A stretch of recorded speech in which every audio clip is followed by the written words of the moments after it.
오늘이 2024년 이제 마지막 주일이죠. 마지막 주일 예배를 여러분과 함께 드리고 있습니다. 특별히 한 해를 마지막 참 의미를 두는 것도 좋잖아요. 똑같이 어떻게 보면 매일매일 하루가 반복되는 하루지만 그래도 한 해를 마지막 주일 예배 그리고 새해를 맞이할 때가 되면 목회자로서는 마지막 올 한 해에 어떤 말씀으로 좀 한 해를 마무리할까 하는 생각을 많이 합니다. 그래서 고민을 하고 어떤 말씀을 하나님께서 우리 넘치는 교회 성도들에게 주실나 또 어떤 말씀을 또 나누면 좋을까 고민을 했는데요. 오늘 본문이 생각났습니다. 제가 올해 초 봄쯤인 것 같은데 올해 초부터 매일매일 실천하는 게 있어요. 그게 뭐냐 하면 잠자기 전에 빠지지 않고 하는 일, 그리고 아침에 눈 뜨자마자 빠지지 않고 하는 일이 있습니다. 그게 뭐냐 하면 제가 몇 구절을 꾸준히 말씀을 좀 암송해서 그 말씀을 누워서 그 암송을 쫙 암송하고 묵상하며 잠이 드는 거예요. 딴 생각하지 않고 오늘만 뉴스를 보니까 아우 이제 막 그런 생각하지 않고 딱 말씀을 묵상하고 암송하고 잠자고 아침에 딱 눈을 뜨면 또 암송을 하죠.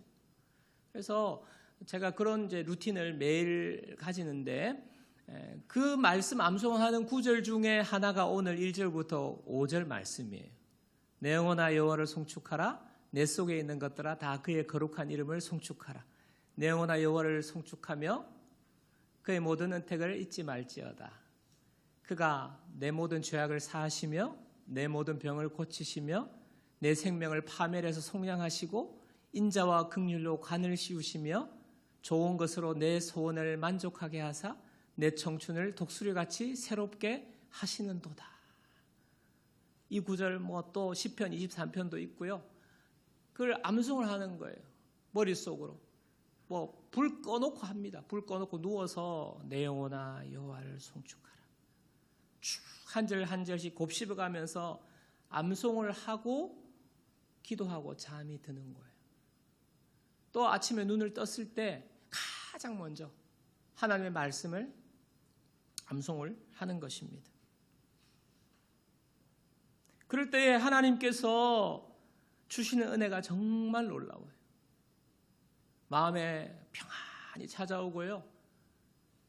잠들 때나 깰 때나 확신과 힘과 새로운 은혜를 주시는 것을 제가 경험하고 있습니다. 그래서 이 말씀이 생각이 났어요. 우리 성도들과 한 해를 마무리하면서 나눠야 될 말씀으로 오늘 본문은 두 파트로 나눌 수 있습니다. 2절까지는 우리에게 주시는 명령이에요. 두 가지 명령입니다. 오늘 103편 1절 2절 우리 한번 같이 읽어보겠습니다. 내 영혼아 여호와를 송축하라. 내 속에 있는 것들아 다 그의 거룩한 이름을 송축하라. 내 영혼아 여호와를 송축하며 그의 모든 은택을 잊지 말지어다. 두 가지 명령 여러분 찾으셨습니까?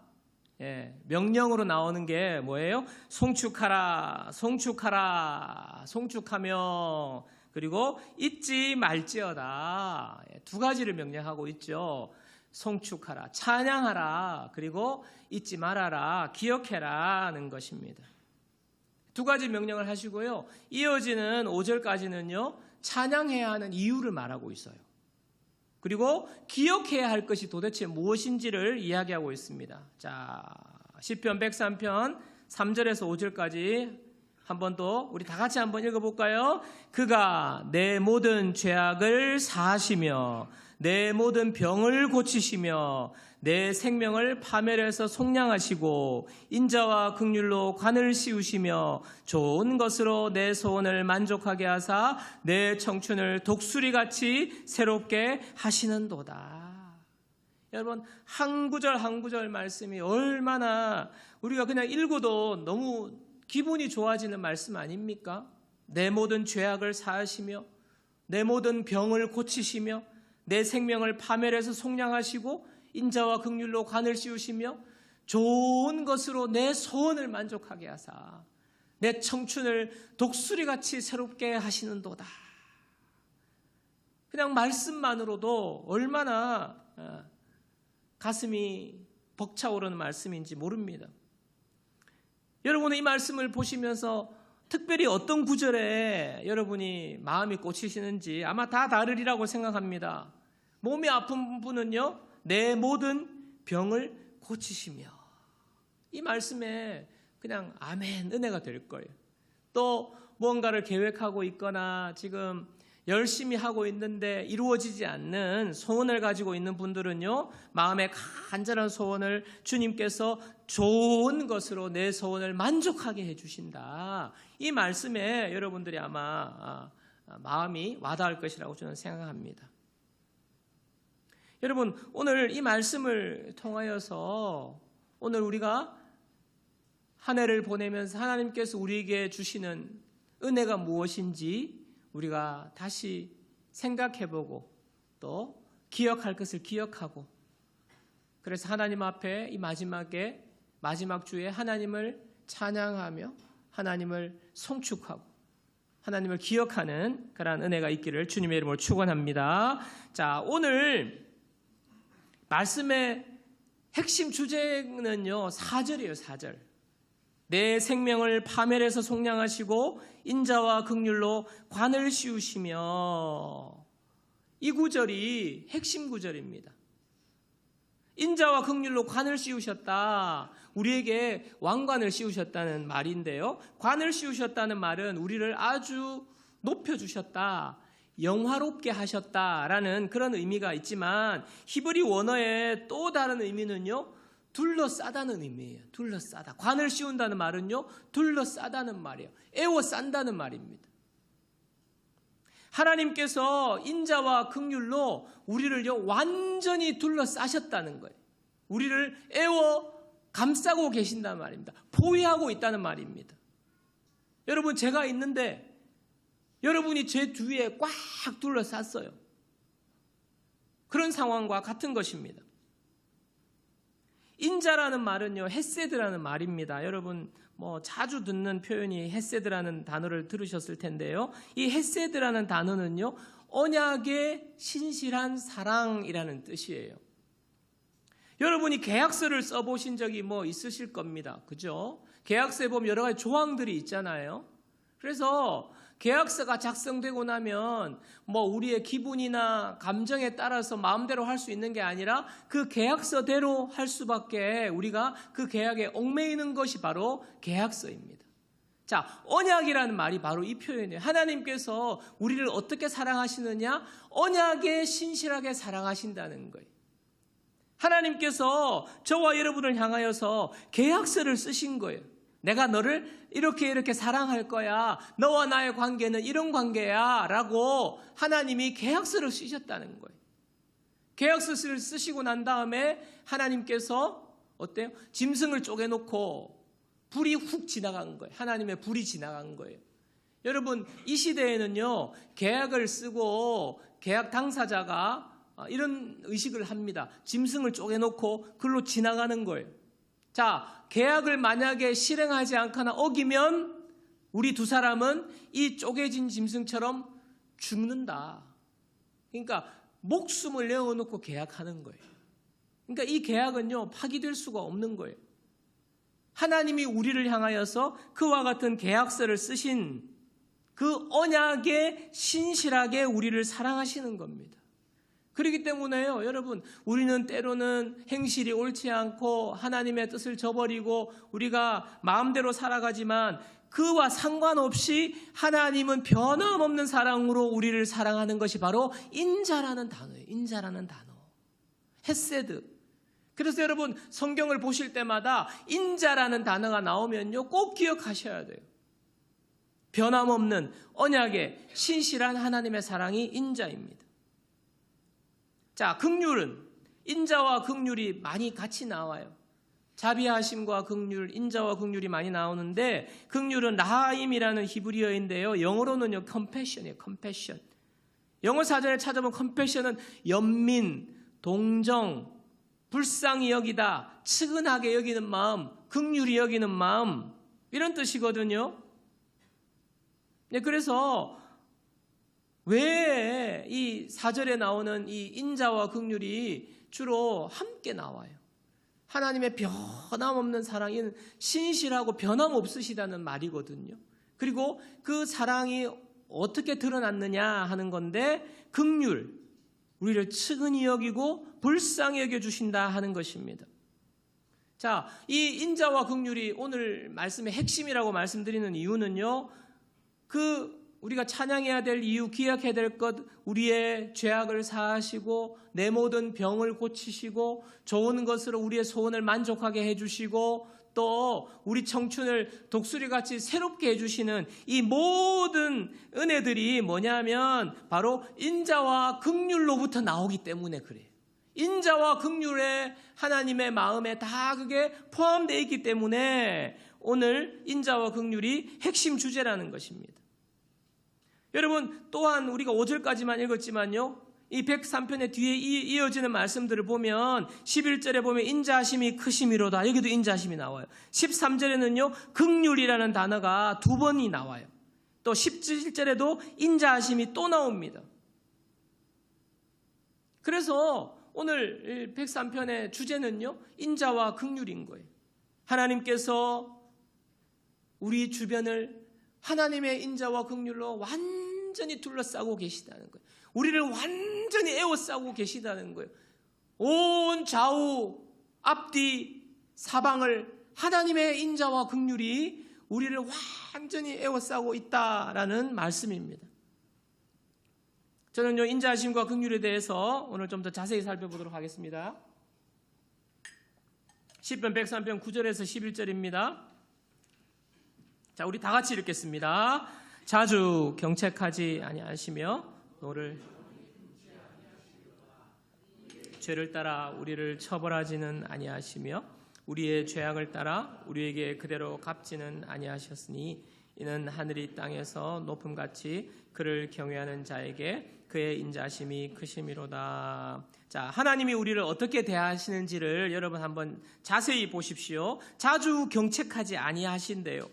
노를 영원히 품지 아니하신다. 죄를 따라 우리를 처벌하지는 아니하신다. 죄악을 따라 그대로 갚지 않으신다. 여러분 중에 하나님을 무서운 분으로 알고 계신 분이 혹시 계십니까? 여러분, 오늘 하나님은요 자주 우리를 이렇게 책망하지 않으신대요. 노를 영원히 품지 않으신대요. 죄를 따라 우리를 처벌하지 않으신다고 합니다. 그대로 갚지 않으신다고 해요. 근데 여러분, 우리 가운데 하나님을 무서운 하나님, 아주 두려운 분으로 알고 계시는 분이 계시다면 여러분, 그것은요 우리가 죄인이라는 것을 우리 스스로 나타내는 것입니다. 여러분, 죄인은요 하나님이 두려운 존재일 수밖에 없어요. 우리는 죄를 지었기 때문에 하나님이 두려운 것입니다. 근본적인 죄인이라는 것을 말하고요. 또 어떤 분들은 우리가 구약에 보면 하나님께서 완전히 사람을 진멸하고 수많은 사람들을 이렇게 없애는 그런 말씀들을 보면서 우리가 하나님은 너무너무 무서운 분이다라고 생각할 수 있는데, 여러분 그것도 자세히 보면 무엇을 말하고 있냐면요 죄의 결과를 말하고 있는 거예요. 죄에 대해서 심판하시는 하나님을 말하고 있는 것입니다. 여러분, 공의의 하나님을 말하기 때문입니다. 여러분, 죄 지으면 어떻게 해야 돼요? 벌 받아야 되죠. 죄 지은 사람은 벌 받지 않고 그냥 계속 승승장구하고, 선하게 살아가는 사람들은 이유 없이 그 죄인들의 횡포에 의해서 고난을 당한다? 그대로 내버려 둔다? 그것은 아닌 것입니다. 하나님의 공의는요 죄에 대한 심판을 말하고 있어요. 분명하게 죄가 얼마나 마땅히 죄의 심판을 받아야 하는지를 성경에서 말하고 있기 때문에 심판하시는 하나님, 근데 그것만 아시면 안 되는 거예요. 하나님은 심판의 하나님이시고 공의의 하나님이시기도 하지만 하나님은요 사랑의 하나님이세요. 하나님의 본심은요, 하나님은 우리를 벌하시지 않습니다. 하나님께서 하나님의 형상을 따라 우리를 창조하셨고 하나님의 사랑의 하나님의 그 본성처럼 우리를 사랑 가운데 하나님과 교제하게 만드시러 놓으셨는데 우리가 하나님을 떠난 것입니다. 그럼에도 불구하고요, 하나님은요, 우리를 벌하시지 않으세요. 여러분, 만약에 하나님께서 죄 지은 대로 벌하시고 이에는 이, 눈에는 눈 이렇게 갚으셨다면 여러분, 우리는요, 하나님 앞에서 온전하게 살아갈 수가 없을 거예요. 뭐 조금만 죄 지으면 하나님께서 우리를 징계하시고요, 우리의 가정에 벌을 내리시고, 내가 조금만 하나님 앞에 뭐 잘못하면요, 우리의 몸이 성치 않을 수도 있어요. 여러분, 우리가 얼마나 하나님 앞에 죄 짓고 사는지는요, 남들은 모르지만 우리 자신 스스로는 잘 알고 있습니다. 그럼에도 불구하고 하나님은 우리를 끝까지 사랑의 눈으로 우리를 바라봐 주시는 하나님이시기 때문에 우리는요, 오늘도 이렇게 숨을 쉬며 살아갈 수 있는 것입니다.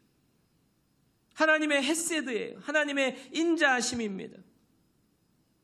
근데 여러분요, 이 인자하심이 모든 사람에게 해당되는 것이 아니라는 것을 여러분 아셔야 돼요. 오늘 말씀해 보니까 그를 경외하는 자에게 그의 인자하심이 크시도다. 그를 경외하는 자, 언약의 관계 안에 들어온 사람만 해당되는 거예요. 저와 여러분만 해당되는 거예요. 근데 목사님, 믿지 않는 사람들도 잘 먹고 잘 살던데요. 여러분, 잠깐 그렇게 보일 뿐입니다. 겉으로는 아무 문제가 없어 보이지만 그들의 영혼은 이미 하나님으로부터 심판을 받았어요. 두려움과 괴로움과 앞으로 미래에 대한 불안과 어떻게 할지 몰라가지고 점집을 찾아가야 마음이 그나마 조금 위로가 되는, 이미 그 마음에는요, 하나님의 심판이 임했어요. 여러분, 언약 안에 있는 사람들에게만 저와 여러분에게 주시는 하나님의 인자하심, 헤세드가 있는 거예요. 긍휼에 대해서도 우리 시편 103편 13절 14절에 말씀하고 있습니다. 우리 다 같이 읽어보겠습니다. 아버지가 자식을 긍휼히 여김같이 여호와께서는 자기를 경외하는 자를 긍휼히 여기시나니 이는 그가 우리의 체질을 아시며 우리가 단지 먼지뿐임을 기억하심이로다. 여기 긍휼에 대해 나오는, 여기도 마찬가지죠. 자기를 경외하는 자에게 하나님께서 긍휼히 여기시는데 어떻게 해요? 자식을 긍휼히 여김같이, 아비가, 그가 우리의 체질을 아시고 우리가 먼지뿐임을 기억하심이로다. 하나님의 긍휼은요, 아버지가 자식을 긍휼히 여기는 것과 같습니다. 그가 우리의 체질을 아신대요. 우리가 먼지에 불과한 것을 아신다는 것입니다. 무엇입니까? 우리의 실체를 하나님이 하나부터 열까지 다 알고 계시다는 거예요. 여러분이 지금 기질이 어떠한지, 여러분의 성품이 어떠한지, 여러분의 육체의 건강 상태가 어떠한지, 우리가 얼마나 약하고 강한지 하나님께서 다 알고 계시다는 거예요. 그러면서 긍휼히 여기신다, 불쌍히 여기시고 이해하시고 연민의 마음을 품고 계시다는 거예요. 여러분, 부모님이 되셔서 뭐 여기는 이제 자녀를 두신 분도 계시고 안 계신 분도 계신데, 오늘 하나님께서 이제 자식을 둔 아비를 비유하기 때문에 여러분, 부모님들은 아마 동일한 생각을 가지고 계실 거예요.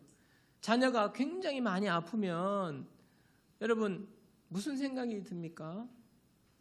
정말 내가 차라리 아프면 좋겠다. 아이가 너무 아파가지고, 또 아이가 뭐 중병에 걸려서 지금 병상 생활을 하고 있으면 더 그런 마음, 안타까운 마음이 있는 게 부모의 마음 아니겠습니까? 내가 아프면 좋겠다.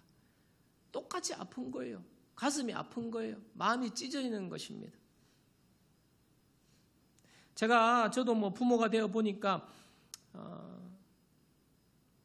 하나님께서 아비가 자식을 긍휼히 여김같이 긍휼히 여기신다는 마음이 조금은 이해가 돼요. 제가 우리 둘째 아이가 아주 좀 어렸을 때, 한 서너 살쯤 되었을 때 수술을 한 적이 있습니다. 그래서 수술하기 위해서 전날에 입원을 하고 이제 하룻밤 그 전날에 준비를 하고요. 그 다음날 오전에 수술을 하는 일정이었는데 그 전날에 이제 제가 아이와 함께 병원에 입원을 해서 이제 병실에서 누워 있었습니다.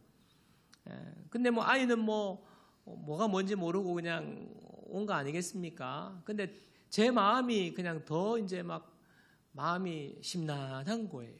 이 아이를 수술하는 게 맞나? 막 이런 생각이 들면서 그래서 아이한테 혹시나 불안할까봐 이거 그렇게 힘든 거 아니니까 수술하면 너 좋아질 거야라고 이야기하고 그 밤에 병실에서 누워 있는데 이 아이는 좀 새로운 경험 아니겠어요? 병원에 와가지고 환자복도 입고 아빠랑 누워 있으니까 해피한데 참 제 마음이 심란하면서 이제 아이를 이제 안고 이제 하룻밤을 잤습니다. 그리고 이제 아침이 되니까 더 마음이 막 더 심란한 거예요. 이제 간호사들이 와가지고 이제 주사 바늘도 꽂고 이렇게 하고 내려가고 또 아이가 어리니까 이제 전신 마취를 해야 되니까 그렇게 하고 이제 병실 수술실 앞에 들어가는데 아이가 갑자기 아빠 하고 아이가 그냥 소리를 지르면서 아빠를 그냥 부르고 우는 거예요. 그래서 제가 그래 의준아 하면서 내가 가가지고 애를 들쳐오고 집으로 올 수가 없잖아요. 중앙수술실 문이 쫙 열리고 아이가 아파 하고 이렇게 울면서 들어가고 문이 쫙 닫히는데요. 제가 그냥 눈물이 막 쏟아지고 막 너무 마음이 아픈 거예요. 저 아이가 들어가서 수술을 잘 받고 나오겠지? 잘할 수 있겠지? 마취를 했는데 깰 수 있겠지? 또 수술을 잘 견디고 회복이 될 수 있겠지? 근데 너무 어린 거예요. 하나님 앞에 기도했어요. 부모로서 당연히 그렇게 염려되는 부분을 막 간절히 그 모니터 앞에 앉아가지고요. 수술 대기 중, 수술 중. 수술 시간이 왜 이렇게 길어지지? 1분 1초가 너무 긴 거예요. 그러면서 수술이 끝나고 나올 때까지 이 아이가 겪고 있는 이 상황이 제 마음에 정말 긍휼의 마음이 있는 거예요. 아비로서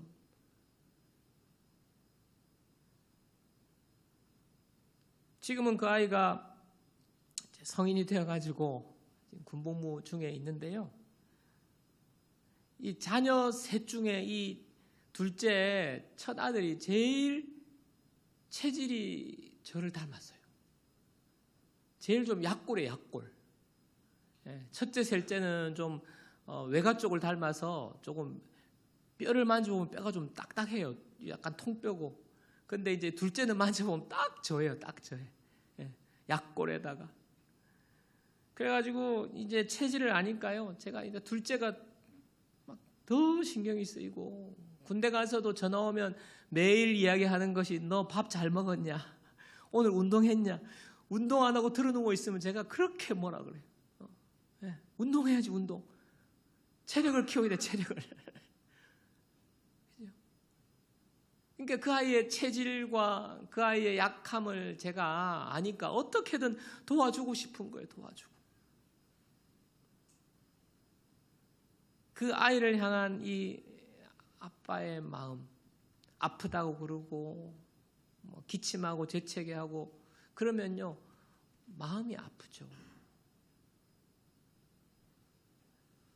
니는 막 젊으면서 도대체 체력이 왜 그러냐 이러지 않아요. 아비는 그러지 않습니다. 여러분 이와 같은 아버지의 마음이 하나님의 긍휼하심이래요. 하나님의 긍휼. 아비가 자식을 긍휼히 여김 같이 여러분 하나님의 긍휼을 생각할 때 아비가 자식을 긍휼히 여기는 이 긍휼하심을 여러분 우리가 꼭 기억해야 합니다. 여러분, 우리가요 살면서 하나님의 뜻을 막 억지로 어기면서 여러분 이 가운데는 그렇게 사는 분은 저는 없다고 생각합니다. 그러나 여러분들이 약하여서 말씀대로 살고 싶은데, 예배에 빠지지 않고 나오고 싶은데, 또 하나님 앞에 더 헌신하고 싶은데, 하나님이 기뻐하시지 않는 일에서 벗어나고 싶은데, 근데 여러분 잘 안 되잖아요. 여러분 약하잖아요. 마음에 약하잖아요. 결심이 약하고요. 그 또 유혹에 넘어져 가지고 하나님의 뜻대로 살지 못할 때도 많고, 게으름에 빠져서 우리가 순종하지 못할 때도 많고, 옛 습관에 그냥 중독이 되어 가지고 그 중독을 벗어버리지 못하는 우리가 그런 연약함을 우리가 가지고 살아가고 있는데요, 하나님이 그런 모습을 보시면서도 너 아직도 그 모양이냐, 2024년이 다 지나갔는데도 그 모양이냐, 도저히 안 되겠다. 하나님이 그렇게 우리를 책망하지 않으시는 거예요. 하나님의 그 마음 속에는요, 너 잘하려고 하는데 너도 너가 약한 걸 알지, 잘 안 되지. 하나님의 뜻대로 순종하려고 하는데 잘 안 되지. 자꾸 내 마음의 감정이 앞서지. 유혹을 이겨보려고 하는데 육신이 약하구나. 하나님이요 그 마음을 헤아려 주신다는 거예요. 안타까워 하시는 거예요. 하나님이 불쌍히 여기시는 거예요. 예, 우리가 자녀가 뭐 커서 엇나가면 마음대로 안 되잖아요. 마음대로 안 되잖아요. 여러분 어릴 때 막 끌고 와가지고 그냥 갓난아기 때는 뭐 끌고 와가지고 막 엉덩이를 때리기도 하지만, 잡아서 교정을 시키지만, 어느 정도 여러분 초등학교 6학년만 지나도요 이제는 통제밖에 안 되잖아요.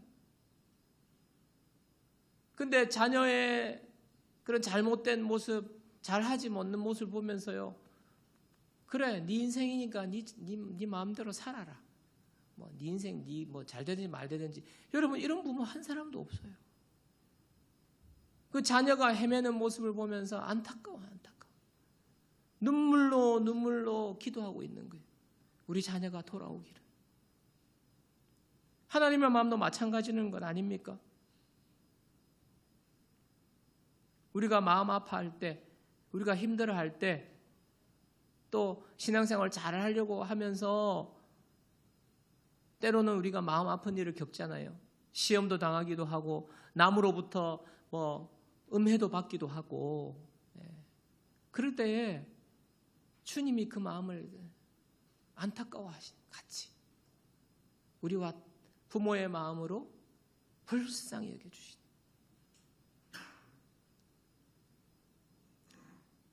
사탄 마귀는요 우리를 정죄해요. 너 그러고도 뭐 예수 믿는다고 너 그만 때려치워라. 하나님이 너 그것 때문에 하나님 너 사랑하지 않는 거야. 나한테 복을 주시지 않는 거야. 사탄 마귀는 정죄하지만 하나님은 아니야. 내 아들이다. 내 딸이다. 내가 그를 얼마나 불쌍히 여기는지. 너는 내 아들이야. 내 딸이야. 어떤 상황에서도 하나님 우리를 마음을 이해해 주신다니까요. 동정해 주신다니까요. 예레미야애가 3장 22절 보십시오. 예레미야애가 3장 22절.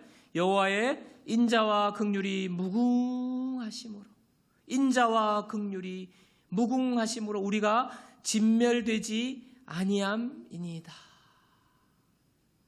예레미야 선지자는요 눈물의 선지자라는 별명을 가지고 있습니다.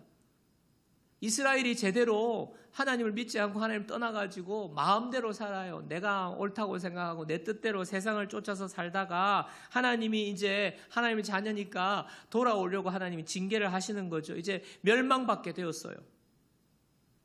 이 사실을 예레미야가 너무 잘 아니까 예레미야가 아마 눈물이 쏟아지는 거예요. 이러다가 우리 망하는데 하나님이 징계의 회초리를 세게 드실 텐데, 그러면서 예레미야가 빨리 돌아오라고 눈물로 호소하는 그 선지자, 눈물의 선지자가 예레미야인데, 예레미야 선지자가 지금 뭐라고 말합니까? 하나님의 여호와의 인자와 긍휼이 무궁하심으로 우리가 진멸되지 않습니다. 망하지 않습니다. 라고 지금 선포하고 있거든요. 여러분 지금 상황은요 모든 게 잘 될 때, 모든 게 잘 될 때 그래 지금 잘 되고 있지. 하나님이 인자와 긍휼을 앞으로도 계속 부어주실 거기 때문에 앞으로 계속 잘 될 거야. 이런 의미가 아닙니다. 지금 완전히 무너졌어요. 진짜 망하기 일보 직전에 있는데